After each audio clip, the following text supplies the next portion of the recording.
Então, ó, carga térmica de refrigeração, ok?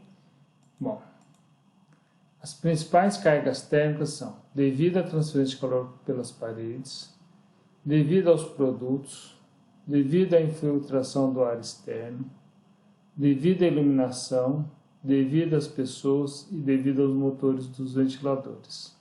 Tá? A infiltração do ar externo é quando abre a porta da câmara frigorífica. Tá?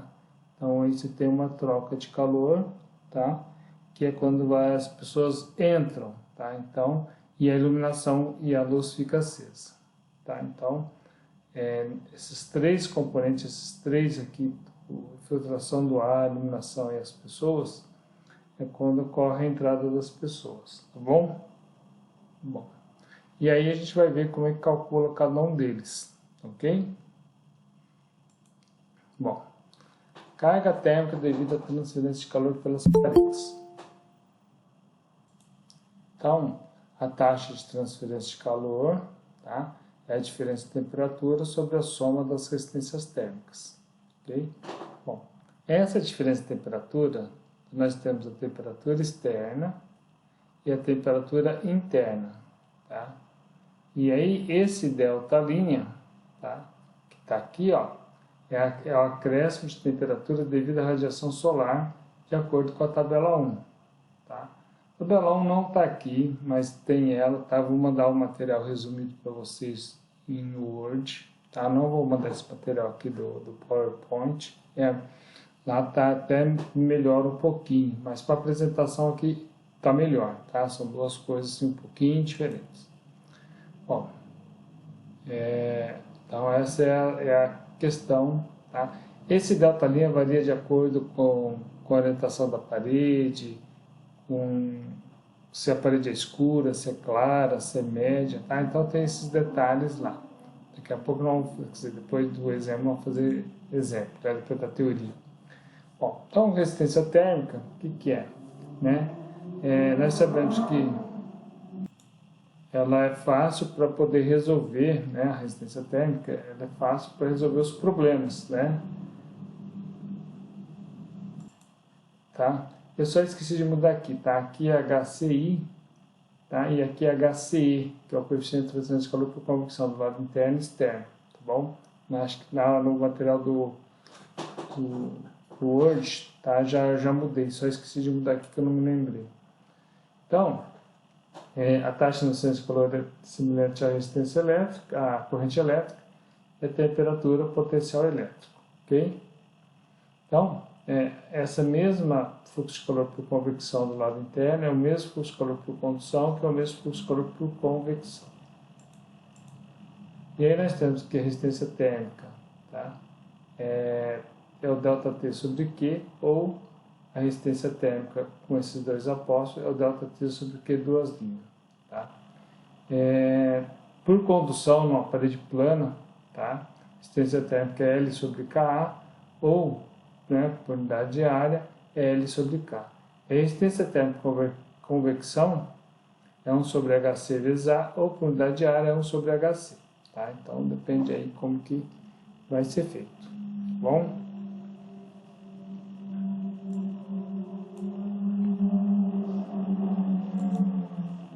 Então, ó, nós temos aqui, tá? A taxa de transferência de calor, tá? O fluxo, tá bom? Então, nós temos aqui a resistência térmica convectiva do lado interno, a resistência térmica por condução da parede A, resistência térmica por condução da parede B e o coeficiente convectivo do lado externo. Geralmente, a gente tem a temperatura interna e a temperatura externa, tá?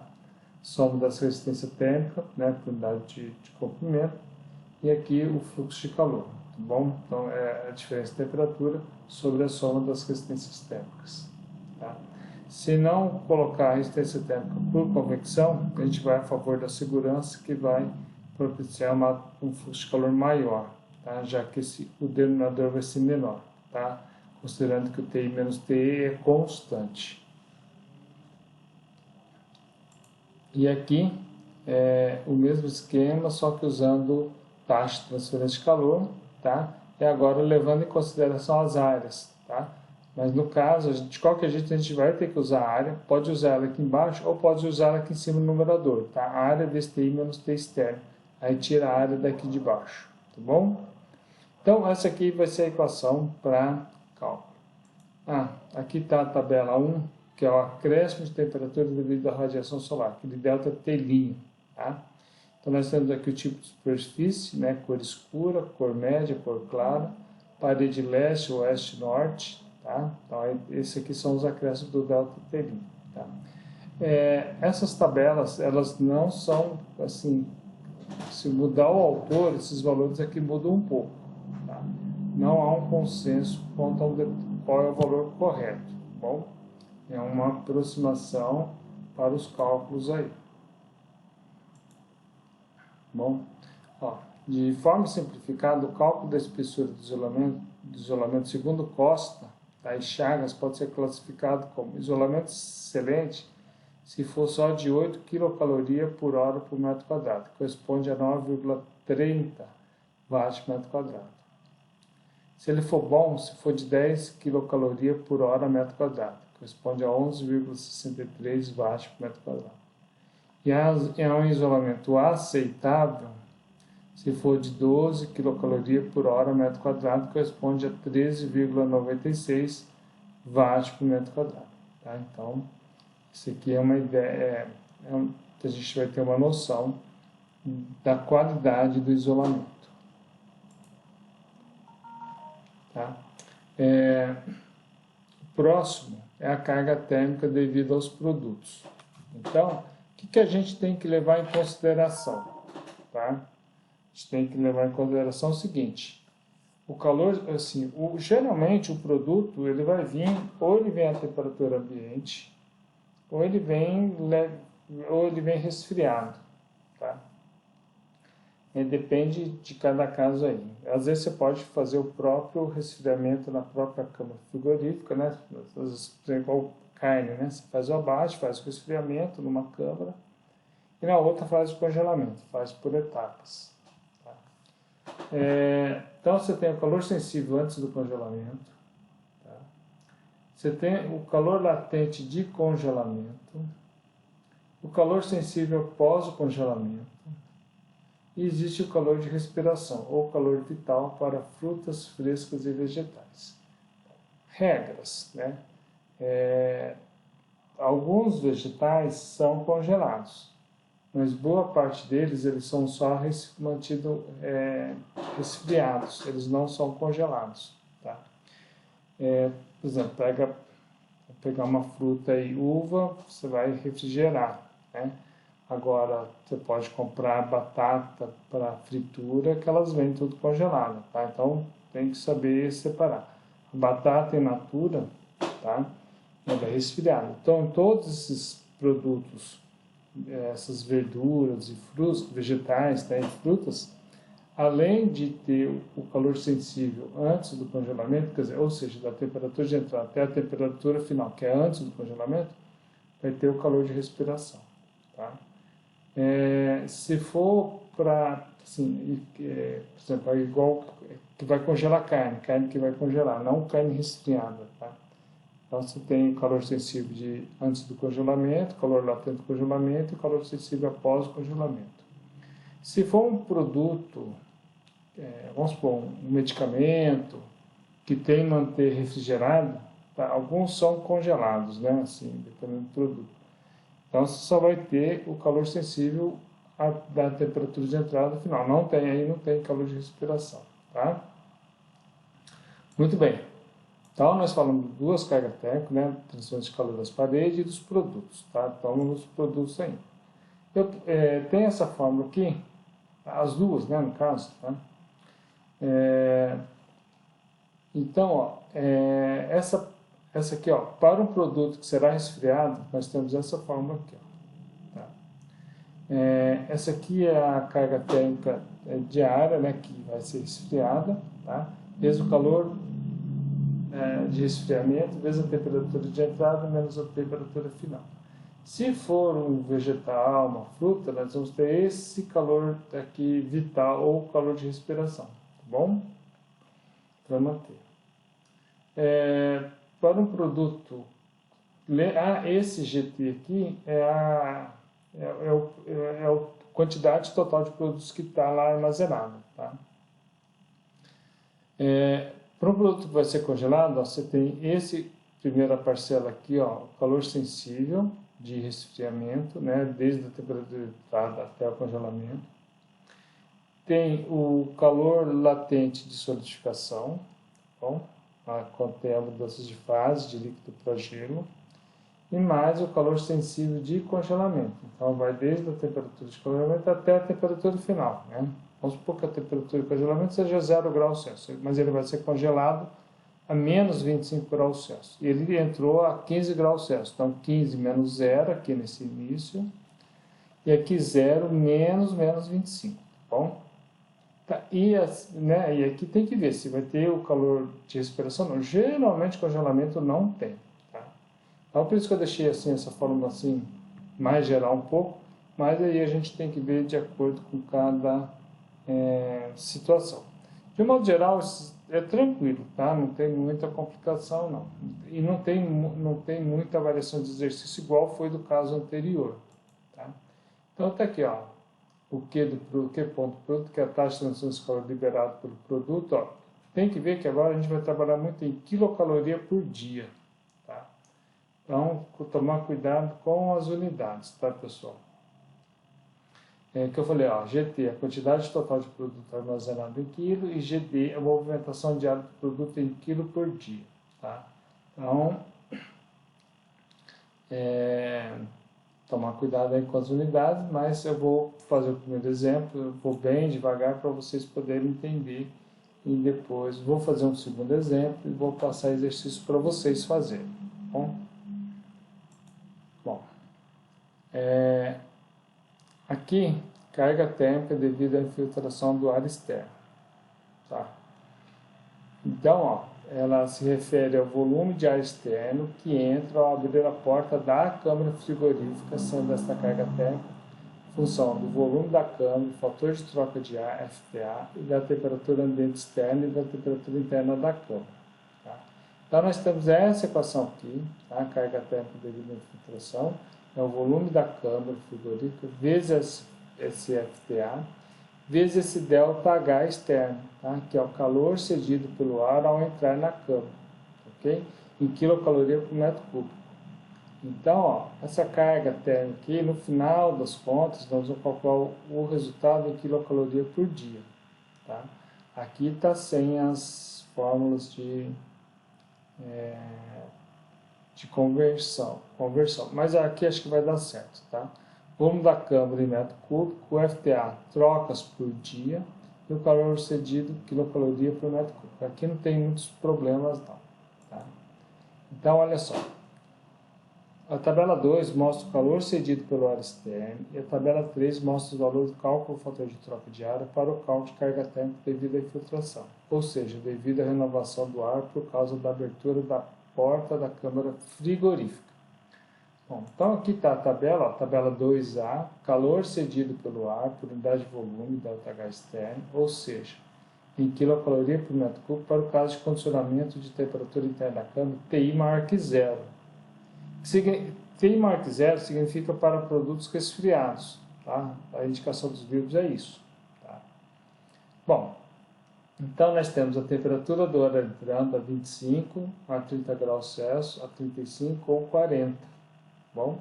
E nós temos as umidades relativas aqui, 50, 60, 70, para 30 graus também, para 35 só 50, 60 e para 40, 50, 60. Tá? E aqui dentro está o ΔH externo, tá bom? Em quilocaloria por metro cúbico. E esse TI é a temperatura da câmara, 15, 10, 5 e 0. Tá? Claro, se a umidade relativa, se a temperatura de entrada do ar for, por exemplo, 30 graus, umidade relativa 52%, e a temperatura interna 7 graus, tem que interpolar entre 50 e 60, entre 5 e 10, tá? Aquela dupla interpolação lá.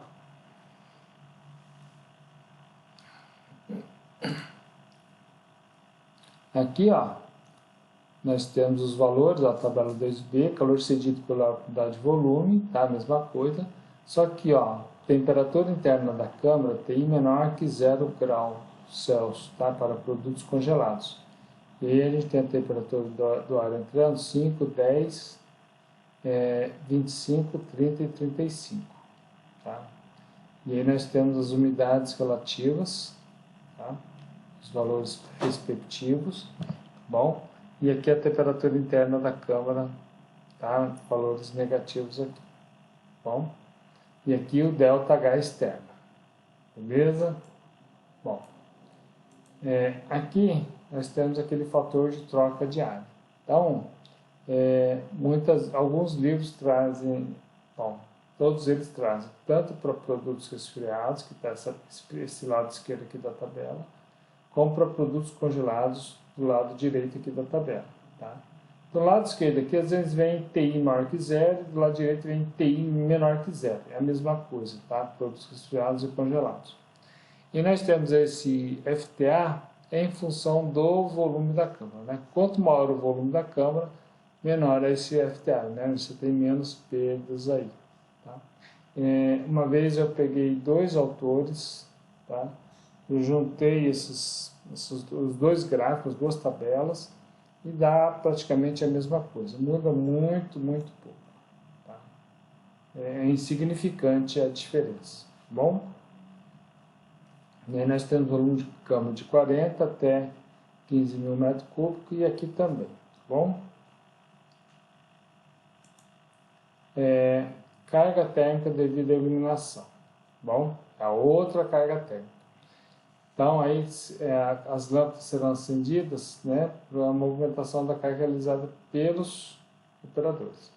Então, ó, ela é a potência dissipada pelo sistema de iluminação, sendo que o mínimo recomendado, potência da lâmpada aqui, é de 10 watts por metro quadrado. Então, ó, o Q de iluminação é a potência da lâmpada, vezes a área do piso, vezes o tempo que os operadores vão ficar lá. Tá?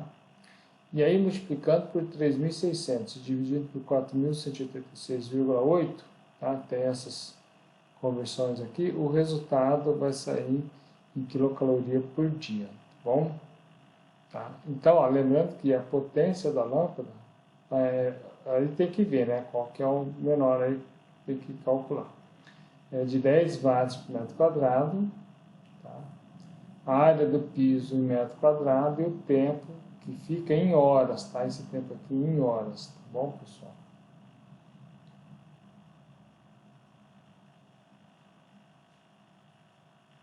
Muito bem.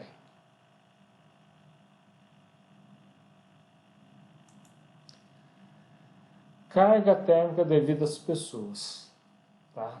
Então, vai ser o número de pessoas que entram, que trabalham na câmara frigorífica, tá? O tempo de operação em horas por dia e o calor liberado por pessoa, tá? Esse quilinha pessoa, ele é dado em quilocaloria por hora e por pessoa, tá bom? Então, esse quilinha pessoa, ele é tabelado, tá bom? Ele tem o valor tabelado aqui, ó. Ele tem aqui, ó, calor liberado por pessoa, tá? Em função da temperatura, tá? Então, ó, quanto menor vai sendo a temperatura, maior esse calor liberado aqui, ok? Então, tranquilo. Muito bem. E a carga térmica dos ventiladores, tá? Autores diferentes trazem alguns valores um pouco diferentes, ou algumas metodologias, mas eu uso uma só para ficar uniforme. Tá? Então, ó, o que é importante agora? Tá? Equipamentos mecânicos são normalmente os ventiladores, né? Unit coolers, cuja ordem de potência é de meio cavalo a 1 cavalo por tonelada de refrigeração. E ainda há bombas, empilhadeiras. Existem 3 configurações: motor e carga no interior da câmara, carga no interior da câmara e motor fora da câmara, e motor no interior da câmara e carga fora da câmara. Tá? Nós vamos usar essa aqui, ó, que dá aqui a potência, a carga térmica dos ventiladores, é a potência dos ventiladores, dividido pelo rendimento do motor do ventilador, tá? Vezes o ΔT do ventilador, Tá? Então esse ΔT é diferente daquele dos operadores lá, não tem nada a ver com os operadores. Por isso que eu deixei o ΔT do ventilador aqui, para diferenciar com aquele outro tempo lá. Tá? Vezes 632,4, que vai dar o resultado em quilocaloria por dia também já, tá bom? Lembrando que o cavalo vale 632,4 quilocaloria por hora, tá bom? Então já está tudo pronto aí com os fatores aí de conversão. E aí, ó, então nós temos uma tabela aqui, ó, que dá o rendimento do motor de acionamento em função da potência, tá? Tudo aqui é a potência em cavalo, o rendimento do motor. Tá? E aqui o tempo de operação dos ventiladores em função do tipo de degelo. Tá? Se ele é natural, com temperatura da câmara maior que 1 grau Celsius, vai trabalhar 16 a 18 horas por dia. Circulação de ar mais aspersão de água, temperatura da câmara maior que 1 grau Celsius, trabalhar 18 a 20 horas por dia. Elétrico, até 20 horas por dia. E por gás quente, de 20 a 22 horas por dia. Tá? Esses dois primeiros casos são casos assim, um pouco mais tranquilos, né, geralmente para produtos resfriados, e os dois últimos mais quando tem o congelamento. Bom? E aí vem o resumo, quer dizer, o resumo não, né? Carga térmica total, que é a carga térmica através da transferência de calor das paredes, carga térmica dos produtos, a carga térmica mais a carga térmica de filtração do ar, mais a carga térmica das pessoas, mais a carga térmica de iluminação. Bom, o detalhe, essa carga térmica dos ventiladores, ele é a função da carga térmica total. Só que na primeira vez que a gente calcula, nós temos 1, 2, 3, 4, 5. O valor da carga térmica dos 5 primeiros itens aqui, mas a gente não tem do ventilador, porque o ventilador é em função do total. Tá? Então, o que é feito? Tá? Nós vamos considerar, né, fazer uma estimativa inicial que a carga térmica total é os 5 primeiros. Tá bom? Então, e aí é um processo iterativo, ok? E a maneira de fazer isso, ok? A gente vai fazer o quê? Converter a carga térmica total, né, suposta inicialmente, aquela 5, em quilocaloria por dia, em toneladas de refrigeração, e como uma aproximação nós vamos adotar que um TR é um cavalo, tá? Potência dos motores de ventilador. Então a gente calcula a carga térmica dos ventiladores e nós vamos somar com as outras 5 cargas térmicas e a gente verifica o erro. Se esse erro for menor que 1%, beleza, significa que o processo convergiu. Se não, a gente vai fazendo esse processo iterativo até que o erro seja menor que 1%. Tá bom? Bom, essa é a parte teórica, tá? E é importante vocês terem só uma visão geral da carga térmica de refrigeração. Bom, os cálculos nós vamos fazer juntos agora e depois vou passar um exercício para vocês fazerem, beleza?